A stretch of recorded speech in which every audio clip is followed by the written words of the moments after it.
E aí galera do YouTube, um enxame viajante aqui, gente, chegou agora num galho aqui, ó.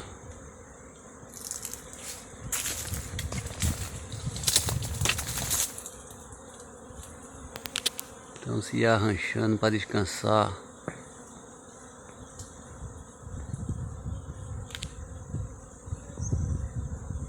Se formando ali para dar aquela descansada.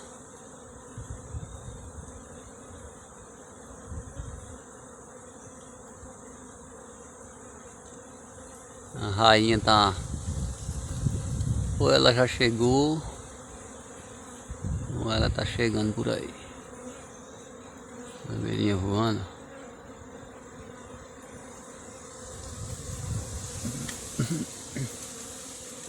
Mais ou menos uns 10 minutos que ela começou a chegar. Eu comecei a filmar agora porque tinha pouquinho abelha.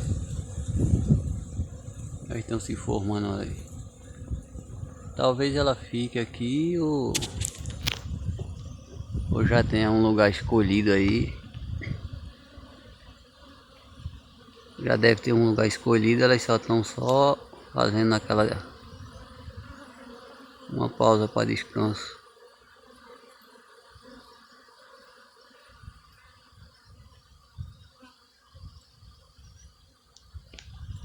Muita abelha chegando ainda.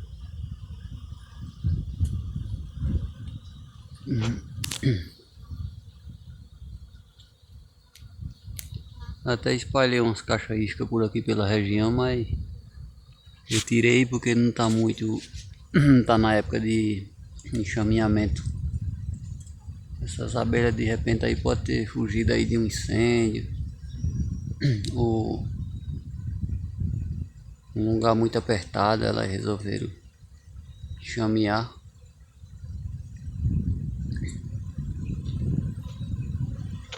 Mas a época de enxameamento mesmo é em julho.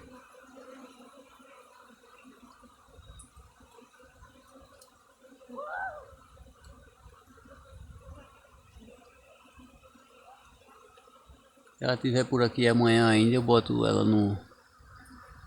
trazer um núcleo e boto ela no núcleo para ver se ela vai ficar no núcleo. E geralmente é só para descanso mesmo. Amanhã ela já tem tomado largada já. Aí muita abelha voando por aqui, ó. Saí daqui porque eu tô sem a roupa de proteção, tô muito próximo a ela. Mas o resiste aí para os inscritos do canal acompanhar a vida das abelhas aí.